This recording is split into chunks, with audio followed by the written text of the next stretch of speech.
Now it's live. Okay. The VGRT. The VGRT Gaming Podcast, episode 781, recorded on May 20th, 2026. Hello, and welcome to the 781st edition of the TD Gaming Podcast and 614th episode of Video Game Roundtable. I am TJ Dinzer. I'm Scott Dirk. And I am Jonah Falcon. The VGRT Gaming Podcast focuses on game news from around the industry.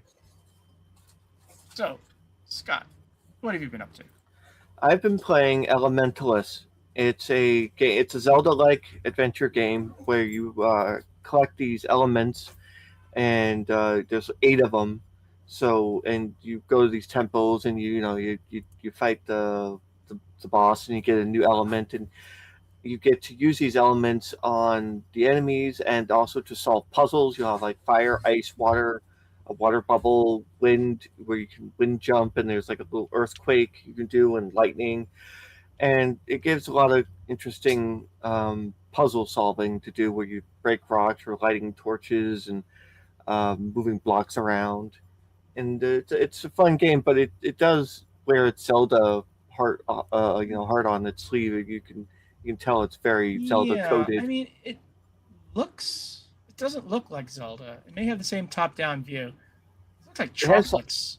The top-down view and the hearts and the mana bar and the character and the sword just kind of feels Zelda. And there's also, when the enemies die, they have that little skull cloud that bursts, and that does come from the Zelda game, from what I remember. There was this game. It wasn't Tunic, but it had a top-down, and it was a mountain there, and I forgot the name of it. There was Under the Island. I played that one. No.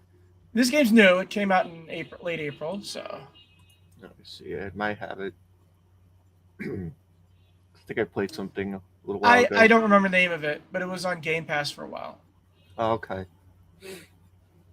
Anyways, DJ, what have you been playing? Oh, Ocean's Heart. Was that? That wasn't it, no. DJ, what have you been playing? Golly, I'm trying to think of what it was I've been playing I can talk about. It's easy to see Tomodachi Life because I keep going back to it when I'm not. Okay, then we'll go with me. Something. I've been playing Everything is Crab. Do you know that game?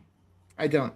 It's a game which is sort of like the second phase of Spore, in which you play a creature and you keep eating to gain DNA points, and every time you gain DNA points, you can add a characteristic, like you can get scales or horns, or you can be faster and smaller, or bigger and tougher, and you have to keep getting. There's 3 stages, and by the time there's this meteor shower, and you have to get past that. And there are 3 bosses, which are very hard if you haven't spec'd yourself well.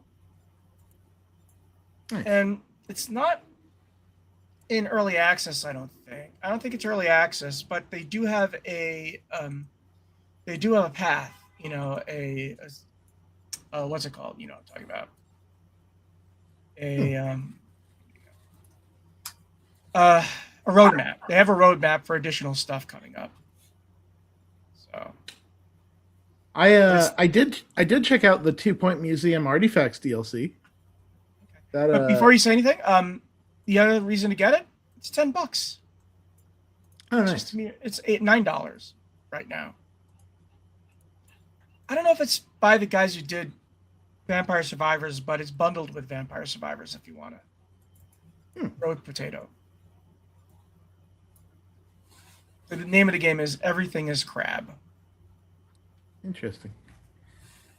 Yeah, I've been kind of on a DLC kick lately. So like I was playing through the 2 Point Museum Artifacts DLC, where it's a new art biome for the thing, and like a couple interesting aspects of it are, one, you not only go and find stuff on expeditions again, but you have experts like make different artifacts in your own place. And like the other thing is that every piece of art has like a mood to it, and each mood has a different effect on guests. So like an art that causes revulsion in people will make them care less about trash in your museum. And an art that makes them angry will actually get them to spend more money in your gift shop. So putting that near the gift shop is actually a good idea. And there's like 6 or 7 different moods where like you can mix and match them around. You have to move them close to each other to sort of get different effects. And it's really dope the way that they worked that system in, because it really kind of it ups the options of what you can do with any given biome when you can put art pieces in there that affect the way that the people move about. I also played the Marvel Cosmic Invasion DLC that just came out this week. They put the Thing from Fantastic Four and Cyclops from the X-Men in there as playable characters. I loved the Marvel Cosmic Invasion game when it first came out. It's a great beat 'em up from the people who made Teenage Mutant Ninja Turtles: Shredder's Revenge. You can do 4-player co-op. You get to pick 2 characters and sort of swap them out in tag team fashion. It has a lot of vibes to Marvel vs. Capcom, but in a beat 'em up. And Thing and Cyclops are awesome. Thing has like this attack where when he's jumping, he can just bounce off he rolls up into a ball and just crushes everything in his way while he bounces around like a basketball. And he can do air throws out of that attack, which is great. Cyclops is really fast, and he has a slide that allows him to move around enemies while hitting them just with all sorts of I-beams. So yeah, I was on a big DLC run this last couple of weeks. Yeah. I did download Forza Horizon 6. I haven't played it yet. I'm hearing good things so far. People are enjoying. I hear rave reviews for it. Yeah. Yep. The only griping I hear from PC people because their PCs can't quite handle it. It's like, yeah, well, that's the problem with playing on a PC, isn't it? Yeah. Also, there's a definite DLC hook because there's these huge areas which are suspiciously empty. So there's a $50 DLC pass, so probably going to be filling those areas. Yeah, everybody's happy. But there's people who are not happy with some of the news that we're going to be talking about. So first things off, quick news. Tom Kane dies at age 64. He died of cancer, I believe. We all know him as Professor Utonium on Powerpuff Girls, but he also played him. I didn't play many of the Call of Duty games, but he did play Takeo Masaki. In Star Wars video games, he played Yoda and Admiral Akbar, and also Vandar in the KOTOR games. For those you don't know who Vandar is, he is the same species as Yoda, but he speaks normally. I also remember as the Gatekeeper in Grim Fandango. He also played Magneto in Ultimate Marvel vs. Capcom 3. I was really hoping that he would actually come. He doesn't always play Magneto. He didn't play him in MVC 2. He played Magneto several times. So. Yeah, but I'm saying UMVC 3 is the only one that he played in the Marvel vs. Capcom series. I think, was he in X-Men 97? Or I have no idea. I'm curious. It was in the animated series, yeah. Yep, he was. But yeah, I was hoping he would be able to come back for Marvel Tokon if they put Magneto in. This is a really big bummer. He was also from my hometown. Yeah. He also played that. He also played Ultron. Yep. But a lot of fighting game fans know him. A lot of fighting game fans know him for his Magneto in Ultimate Marvel vs. Capcom 3. That was a but I think everybody really knows him as Professor Utonium, though. Yeah, sure. I mean, I like that's definitely one of the ways I know him. I'm just saying the FGC really misses that guy. He's every Grim Fandango fan knows him because he says the gate opens, the gate closes, the gate does not help. But anyways, yeah, he died before his time. Steam controller reservations are coming through. Not everyone got the email, but if you did, you have to ask fast. So did you reserve the new Steam controller? No, I have enough controllers. I was seeing good reviews about it, but the shape of the controller itself looks not fun. It's always odd because you have to have the mouse controls on your controller. Yeah. So anyways, we're going to move on to game news. This is not a very long week. There's a lot of stuff that came out, but not much actual news. Sony reportedly confirms it's ditching PC versions of its single-player PS5 games. This comes from Eurogamer. It has been reportedly been decided Sony will keep its narrative single-player games exclusively for the PlayStation 5, no longer converting them to PC. Bloomberg reporter Jason Schreier revealed the news on Blue Sky, stating that PlayStation boss Herman Hulst has confirmed the change at a company-wide meeting yesterday. That final point is usually salient when considering Microsoft's next Xbox, Project Heroes, is designed to be both Xbox and PC games. And in the original report, they said, well, yeah, the people at PlayStation may not be pleased that God of War could be running on the next Xbox console. Sony's apparent change in PC strategy will presumably affect Marvel's Wolverine, which is due September 15th, and Naughty Dog's new game, Intergalactic: The Heretic Project, which doesn't have a release yet. Note that multiplayer games are apparently unaffected by this change.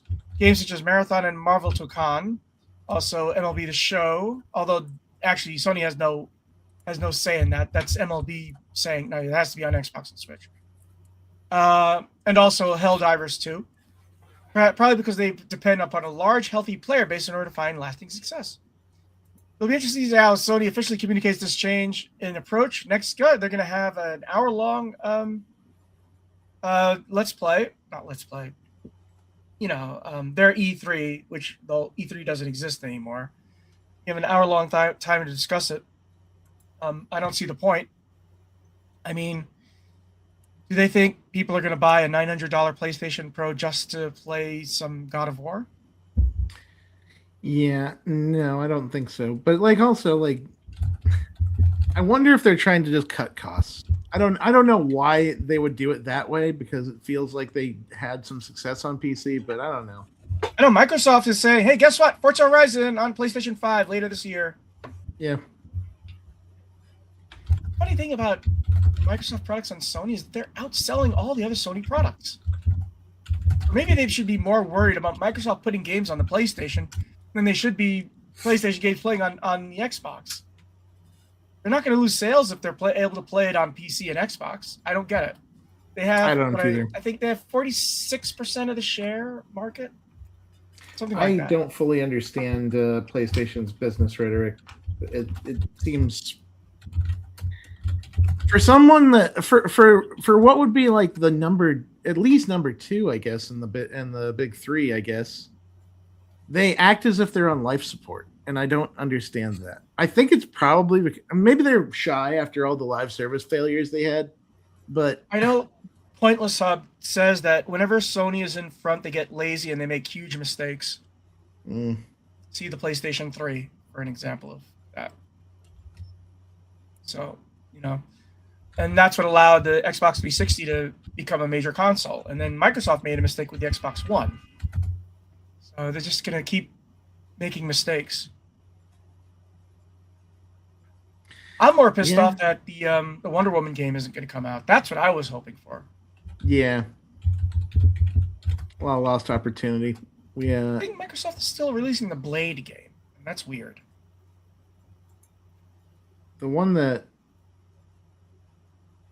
it always blows my mind that that there was one that was pretty dang recent that was like Ben Studios got to stay around, but these guys had to go for some good. Oh yeah, sure. Blue Hole, the Demon Souls creators, or Demon Souls remake creators. I never understood why they had to go. Well, Vicarious Visions is still around, but I think they're still forced to make parts of this Call of Duty games. And I'm not saying that Ben Studios should go. In a perfect world, none of them would go. But it's amazing to me that Blue Hole had to be on the chopping block where others weren't. Did you complete Demon Souls? I did. I love that game. Yeah. Moving on. I might as well do all the news items this time. Forza Horizon 6 already tripled the series peak player count on Steam. This comes from some PC Games N. Following the Forza Horizon 6 early access date last week, the Japan-set open-world racing game has more than tripled the series Steam player count record now that the standard edition is available. Forza Horizon 6 was revealed. People who paid for the premium version on May 15th got to play it first. Now, yesterday on May 19th, yesterday, it had its general release, and Forza Horizon 5 set the series record for most concurrent players on Steam, hitting about 81,000. Forza Horizon 4 hit about 76,000. This game is hitting 270,000, which comes from SteamDB, which is more than triple the previous record. And what's more interesting is that, remember, this is a Game Pass game, which means they're not getting the sales numbers for that. The premium version didn't launch on the service. The standard is now available. As we know, in about 6 months, it'll hit PlayStation. So yeah, Forza is just... I heard that people were disappointed with Forza Horizon 5 for some reason. I don't know why. You know why? I think to a certain extent, it's that once the novelty of the setting kind of wore off, I feel like Forza Horizon 5 was a little thin. Forza Horizon 6 like it has more variety. Even just like watching people race against Gundams is kind of just yes, you have Gundams in the game. I'm waiting for the Warthogs. And it looks like you have some pretty interesting options because, like, you have like Japanese little flatbed pickup trucks that you can turn into souped-up muscle cars. Yeah, they have a kart racing part of the game. Mm-hmm. So it looks like the same car.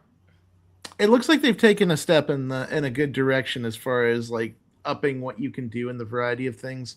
Also, that creative workshop that they have for the game looks nice and looks spruced up this time. And the fact you can play that multiplayer, you can create things with your friends in multiplayer sessions.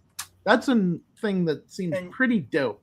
You also have that famous meeting place in Japan, or the real life meeting place for car enthusiasts in Japan, which is like underneath a highway.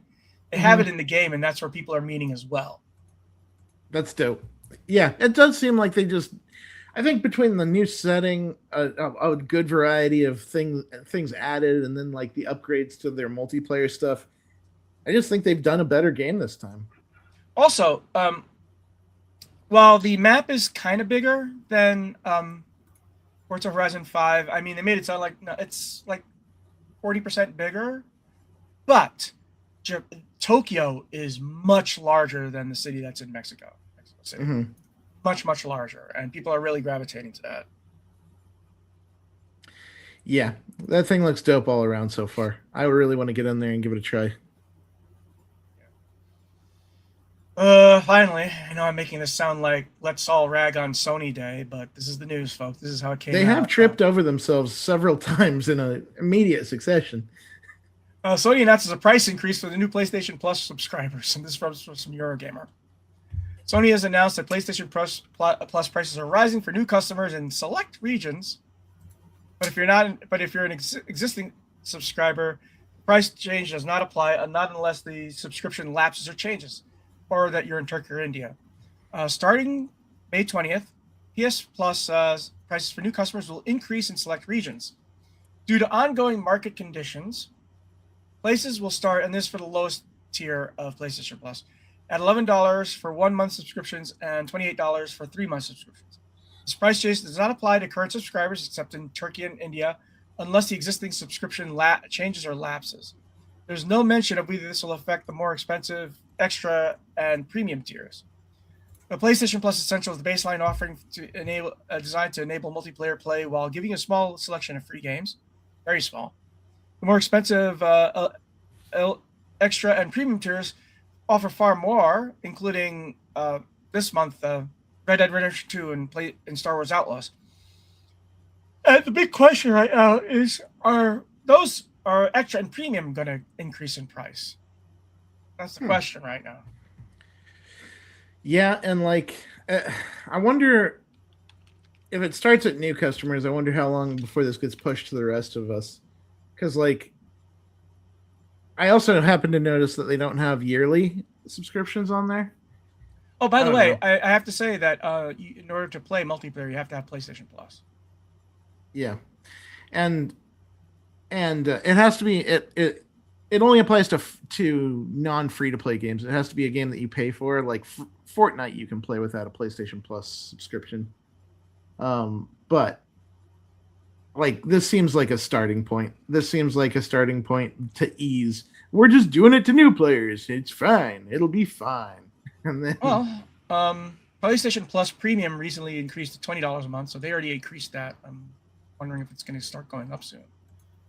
I just don't want to pay more for a yearly subscription than I do already. I'm okay with what I pay.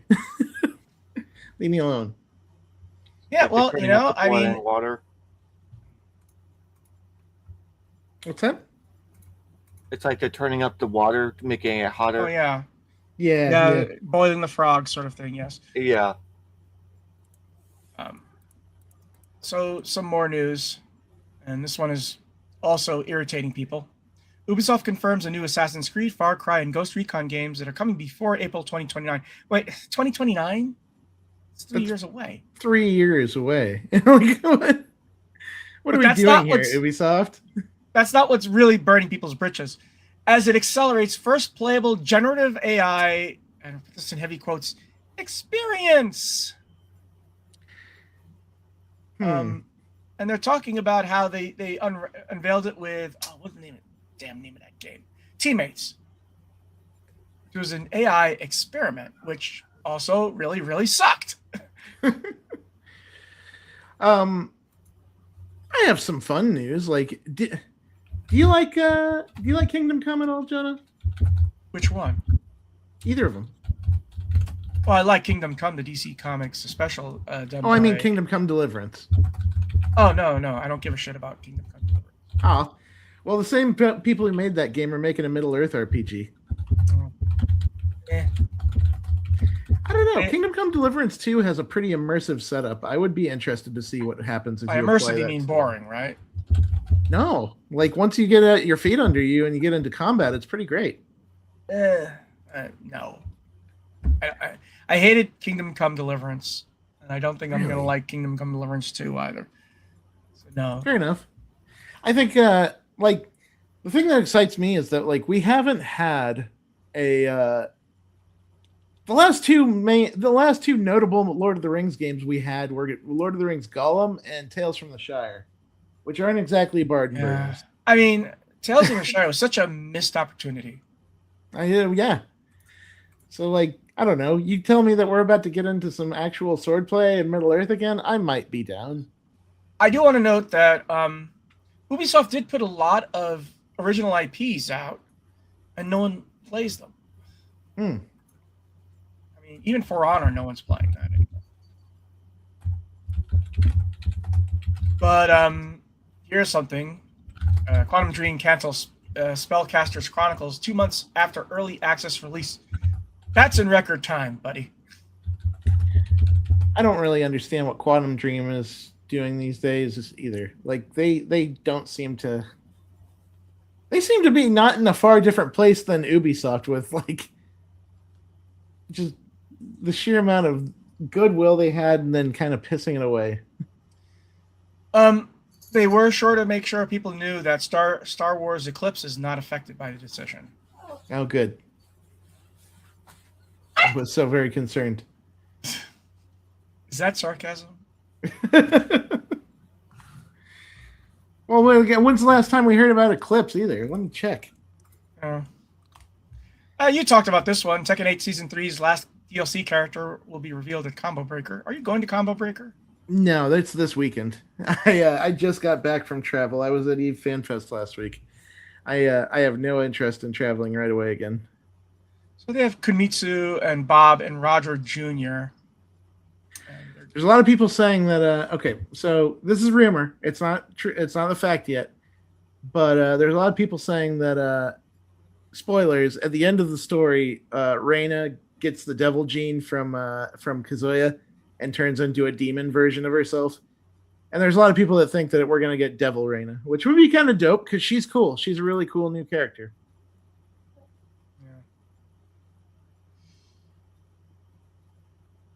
Oh, there was something. We'll see what happens. It won't be long. It's coming this weekend. Yeah. Oh, by the way, Elon Musk lost his card battle against AI. Yep. It's like watching two idiots fight. Except one idiot is more idiotic than the other idiot. Yeah, just barely. So, also, Xbox now has a new community feedback portal called Xbox Player Voice. And I believe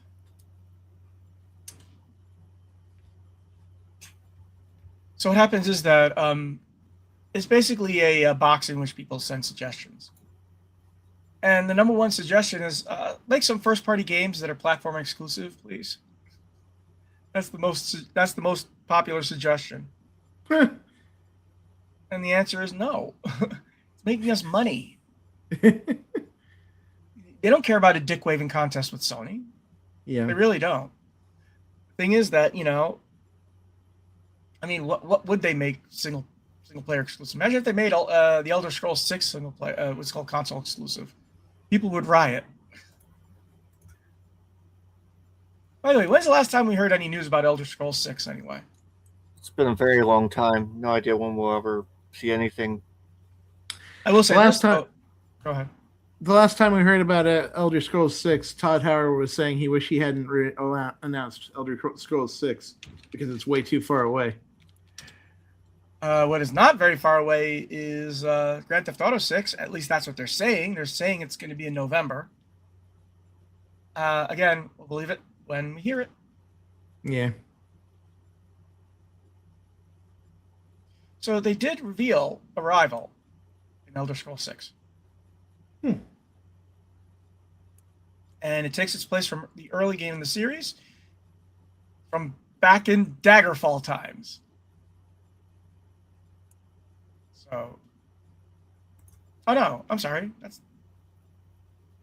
No. I'm sorry. It's not in. It's okay. It's a game called Broken Dagger, which is basically an open world thing that's similar to Daggerfall. It's inspired by Daggerfall. It's not Daggerfall. It looks nice though. It looks cartoony. You can tell that we have almost no news. Okay, so the latest news of Elder Scrolls 6 was back in March 18th. And he told IGN that the studio is becoming more efficient with its internal tools and that playable builds of the game now exist. So, hey, it's in pre-alpha. Woo! It's also being made with Creation Engine 3, which fills me with dread.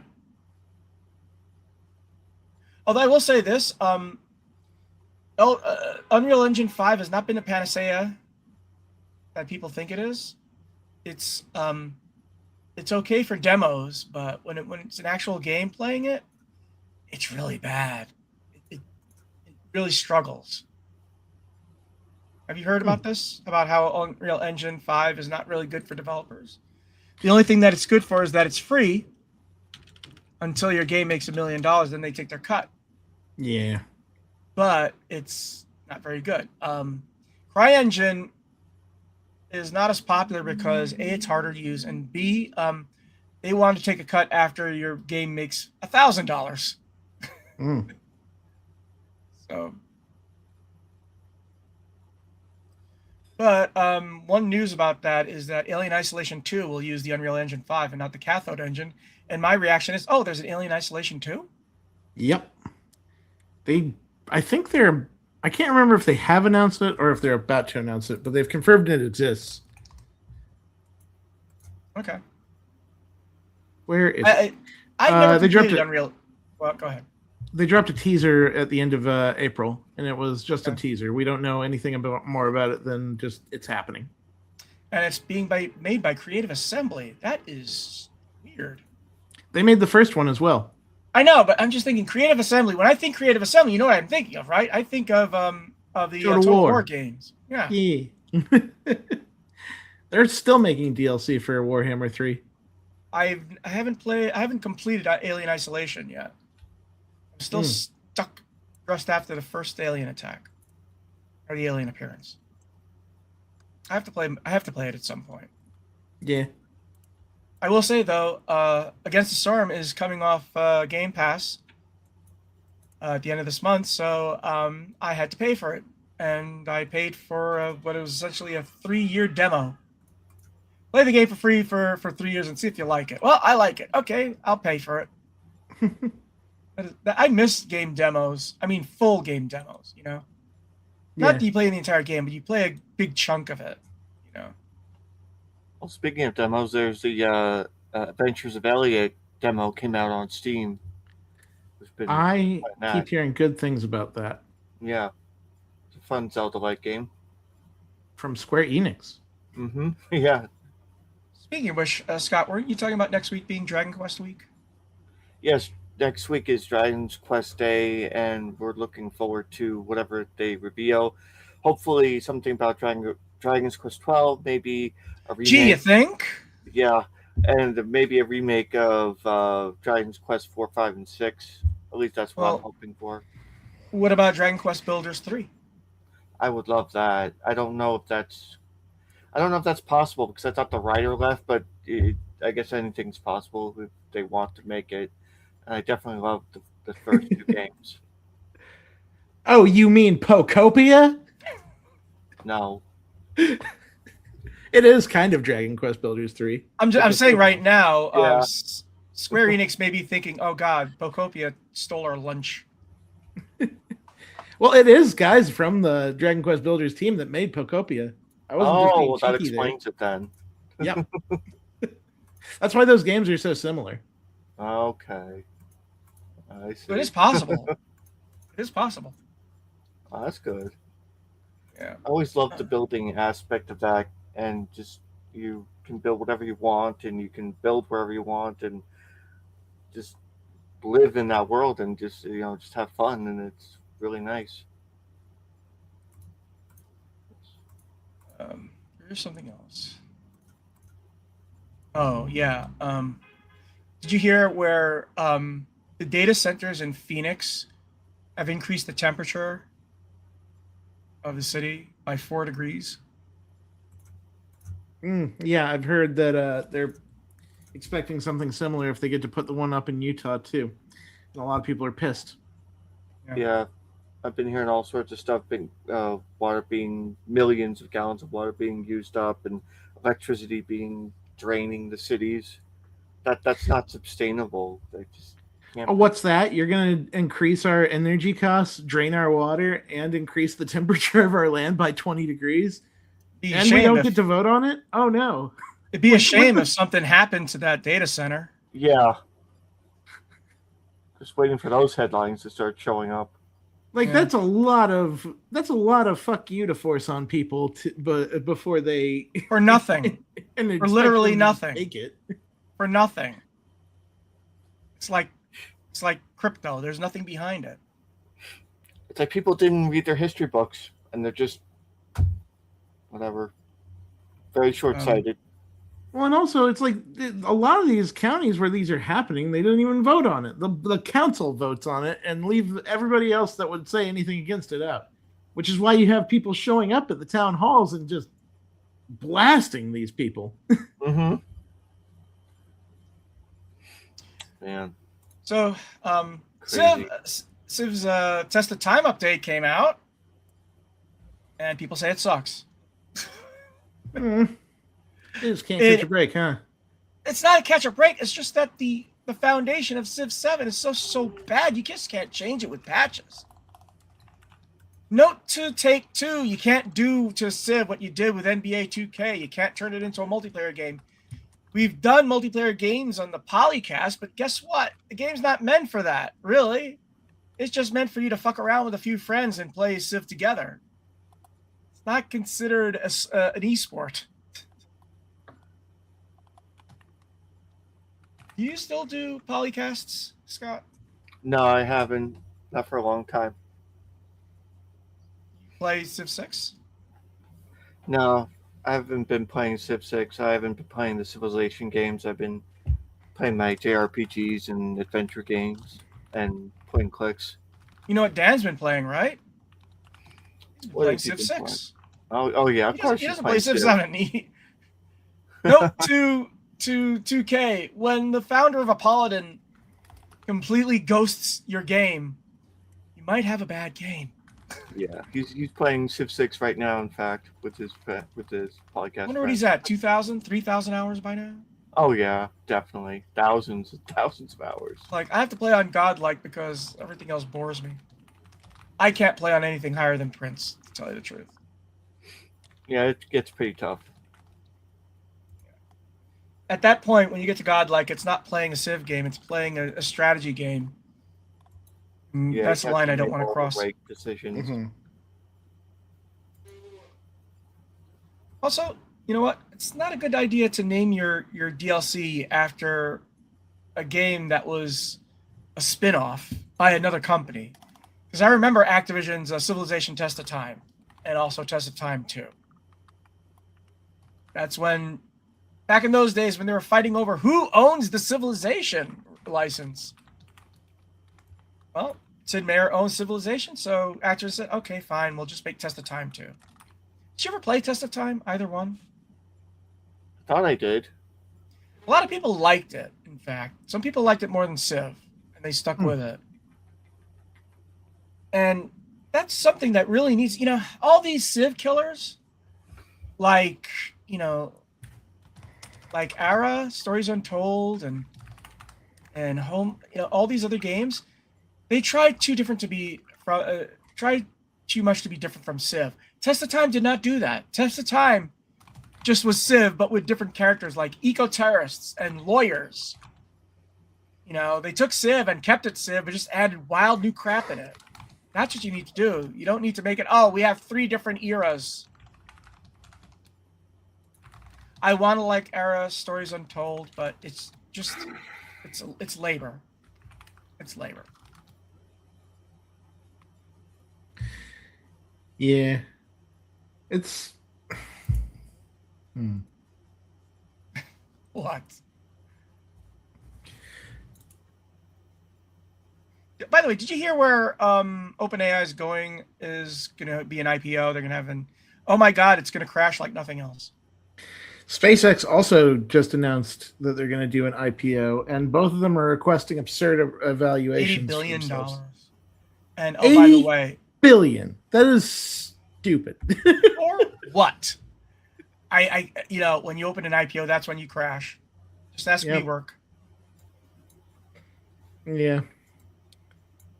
It's ridiculous. I don't know. I really want this whole AI bubble thing to crash and burn and go away. It's crashing too slow. I'm concerned that there isn't going to be regulation in time to stop the terrible things they're doing, but at the same time, I kind of just hope that. Well, I just kind of hope that Elon and Altman keep fighting as long as possible and keep trying to eat each other alive, because I feel like it at least stalls it. But here's the problem, is that if either of them crash, you're going to have a global recession. Because OpenAI is at the center of a debt ball that's bouncing around. And when it opens, it's going to be like the subprime mortgage thing, but times 10. That's the problem right now. Yeah. By the way, Samsung, about 40,000 workers are getting ready to go on strike. By the way, did you hear the controversy at Steam with tags and stuff like that? That they made it. They removed all the NSFW and mature tags because they're too general. But now they apologized because it made it sound like they were not allowing NSFW games. By the way, I love the name for the games that are like Vampire Survivors. Did you hear the name that they're granted? They're called Bullet Heaven games. Yeah. They also added Capybara games. So I don't know why. I'm ready for the first Bullet Heaven Samurai Capybara indie game. With spies, because the espionage was also added. And I don't know why it wasn't there already. It's funny, I'm seeing a lot of capybaras in gaming lately. They are like the most chill animal. I love seeing them. Hey. Well, it's like you own a giant tamed rat. It's like the coolest rat, though. It's the chill rat. Very sweet rat dog. Oh, right. Some major news, and I forgot all about it. Lego 2K Drive is being delisted. It's already delisted now, and the servers will go offline in 2027. I don't know much about that one. Because it's sort of like nuts and bolts. Remember, like the Banjo-Kazooie game? Yeah, it's a lot like that game. You build your own cars with Legos. But the product will no longer be available for purchase as of May 19th, which is yesterday. And the service will go offline on May 31st, 2027. So, yeah, stop killing games. You got to get on it. Get quicker. Yeah. They actually have a bill going in California. Didn't save Lego 2K Drive. Well, I hope it does. And here's the thing. Lego 2K Drive is not a bad game.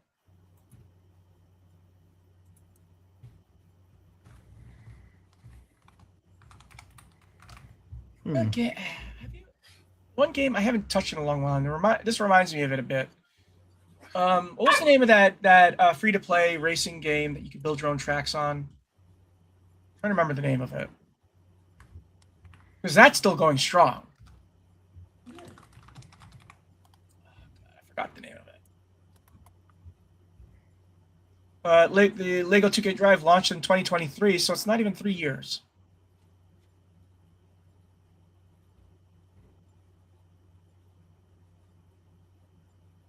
Let's see what Stop Killing Games is up to. I have to be curious now.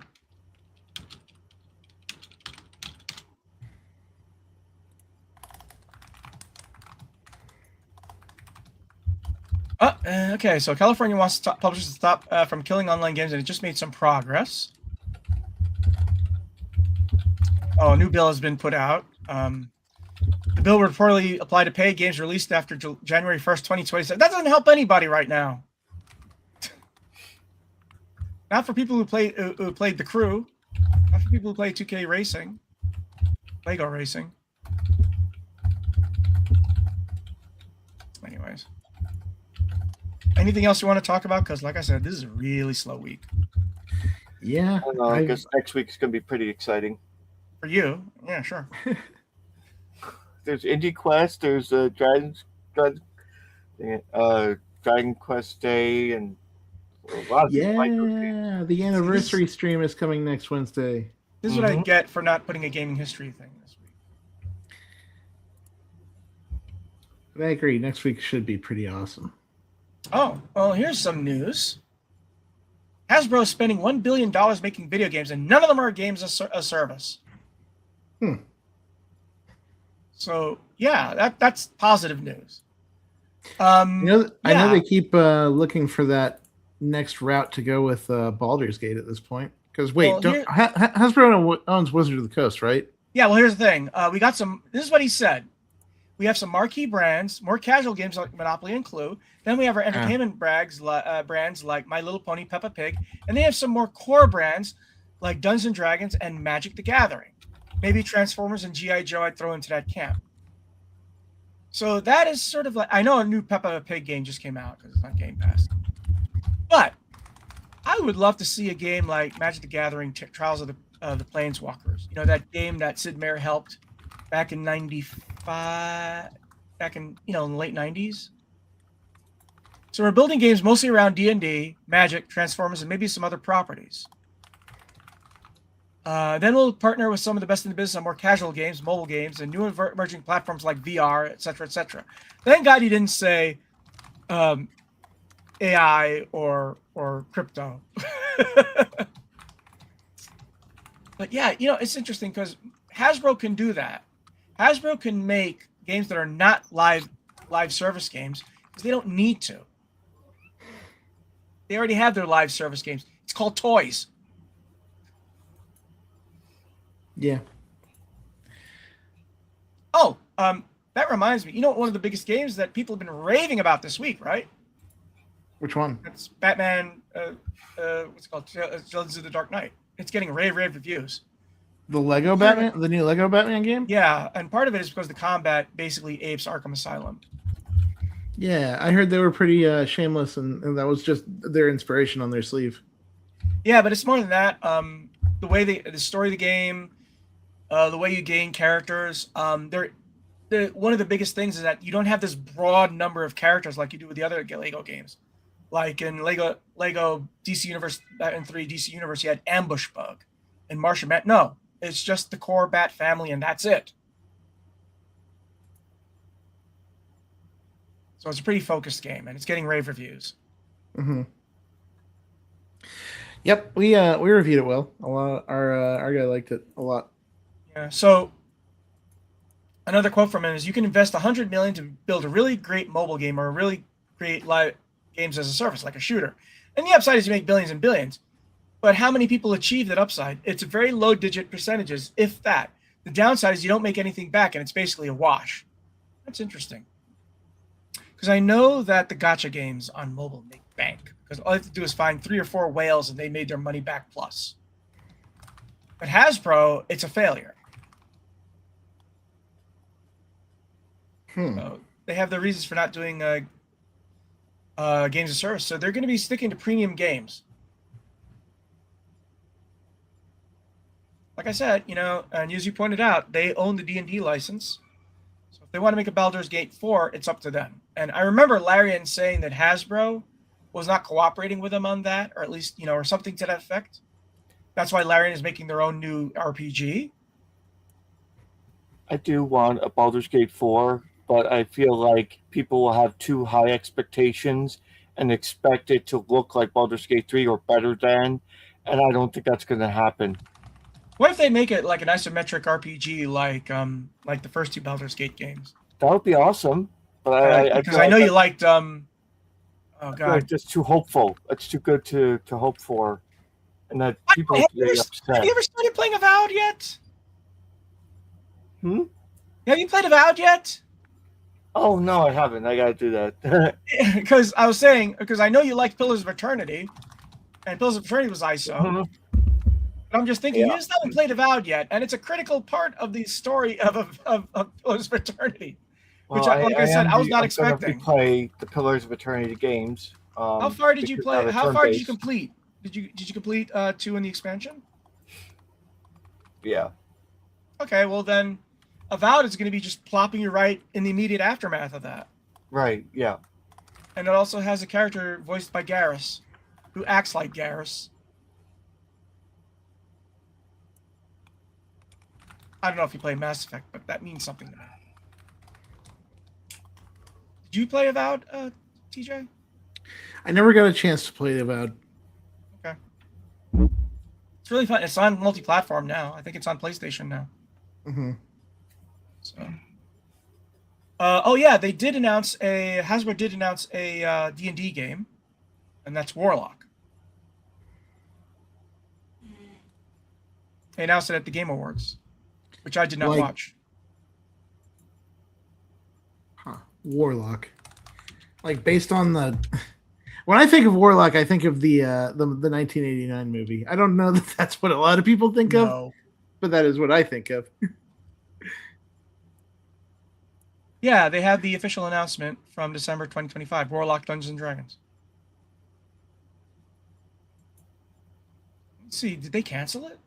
No.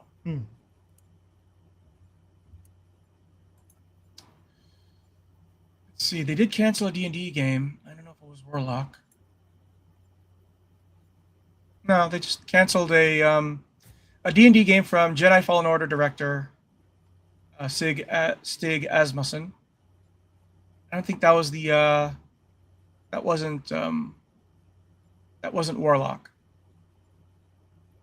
So we still have Warlock coming up. They'd have a D&D game that was canceled. Oh, Aeon Guard would have been Crimson Desert, but with a D&D. Basically D&D in space. Oh wait, that's Exodus. Yeah, so Warlock announced last year is a third-person action-adventure game, which is basically, like Jedi Fallen Order. That's due for release in 2027. There's no secret plans for a new D&D CRPG, but Larian is returning to its original setting for Divinity, so we'll see. It might not even be Baldur's Gate. It may be called something completely different. If they had balls, they'd call it Icewind Dale. I mean, you visit other locations in the Forgotten Realms. You have Waterdeep, you have Shadowdale, you have Enchantress, and all these other places. Yeah, they should make a Icewind Dale game. Yeah, Icewind Dale 3. That would work too. And the thing about Icewind Dale, if people don't know, it was more of a hack and slash. It had a story, but most of it was you going through these gauntlets of enemies. It was Unlike more of a dungeon Baldur's Gate, crawler. it has. Yeah. no character story going on. Well, there was slight character story, but it wasn't like Baldur's Gate. It was just you have to get to there. Anyway, look for our show notes at gamingpodcast.net, along with industry news and our gaming history articles. We enjoy feedback, so comments at our blog at gamingpodcast.net. Also, set us up at facebook.com/gamingpodcast. Subscribe to the iTunes comments and leave us more. Subscribe to the iTunes, leave us some iTunes comments. You can find me at Blue Sky at Jonah Falcon. You can find me at Johnny Chugs. You can find me at Charlotte the Sage. And we will see you next week if there's good enough news. Oh, that's right. You have your things coming up. But those can be talked about in 2 weeks, too. They're not going to be super important, I don't think. Well, we'll try and make it next week. See you next week, everybody. Happy gaming, everyone. Have fun. Be cool. Play games, y'all. See, that's how it tricked me into thinking that it wasn't streaming before, like the last time. It just ignored my start stream button, and now it's actually streaming. So I am ending the stream now, like this. Doink, it's ended.